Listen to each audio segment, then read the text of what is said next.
એક મસ્ત વાર્તા. એક વ્યક્તિ જેના સ્વપ્નમાં ભગવાન આવે છે. એટલે ભગવાન કહે છે કે માંગ, તારે શું જોઈએ છે? આ વ્યક્તિ શક્તિઓ માંગે છે. કઈ શક્તિ? તો પહેલી કહે છે, ભગવાન મને ડહાપણ આપો. તો ભગવાન કહે છે, તથાસ્તુ. તારા પરિવારના દાદા હર હંમેશ તને ડહાપણથી કેમ જીવવું ને એ તને શીખવશે. તું જીવનમાં જ્યારે કોઈ જગ્યાએ અટકી જઈશ, પરિવારમાં, સમાજમાં કોઈ જગ્યાએ તું અટકીશ, ત્યારે ડહાપણથી સમાજમાં કેવું વર્તન કરવું એ તને તારા દાદા શીખવશે. પછી એને બીજી શક્તિ માંગી, સમૃદ્ધિ. તો ભગવાને તથાસ્તુ કીધું. સમૃદ્ધિ તને તારા પિતા શીખવશે.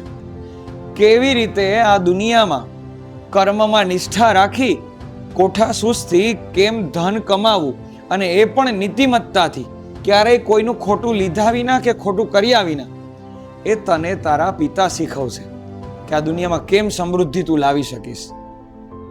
ત્રીજી શક્તિ માંગી. એને કહ્યું કે મને હિંમત આપો. તો ભગવાને કહ્યું, તથાસ્તુ. હિંમત એટલે તને તારી માં હું આપું છું. જ્યારે તું જીવનમાં હિંમત હારી જા ને, ત્યારે એકવાર તું તારી માં સામું જોજે. પછી તું દરેક જંગ જીતી જઈશ. પછી ભગવાન પાસે એ વ્યક્તિએ ધીરજ માંગી કે ભગવાન, આટલી તો બધી તમે મારી પર કૃપા કરી, પણ ધીરજ પણ મને આપજો. તો ભગવાને કહ્યું, એટલે જ મેં તને તારા દાદીમાં આપ્યા કે જ્યારે તારી ધીરજ ખૂટી જાય ને, ત્યારે એની પાસે આવી અને બેસજે, તારા પ્રશ્નો ત્યાં કહેજે, એટલે તને કેમ એમાંથી બહાર આવવું, કેમ ધીરજ રાખવી, તને એ શીખવશે.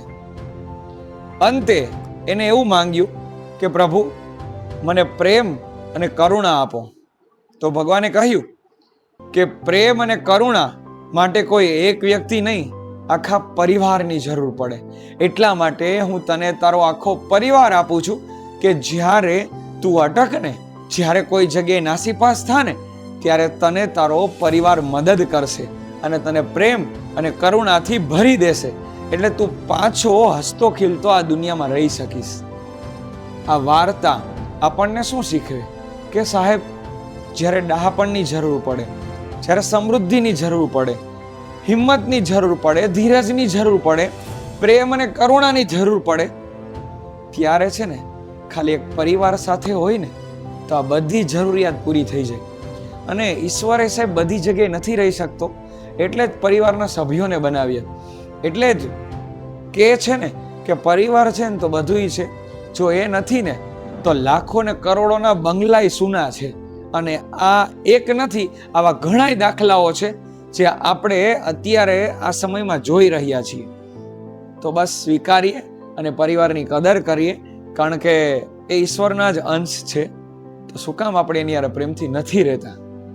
તમારું આ વાત વિશે શું કહેવું છે? પ્લીઝ કોમેન્ટ કરીને જણાવજો. અને જો વાત ગમતી હોય તો લાઈક, શેર અને સબસ્ક્રાઈબ કરજો. Thank you.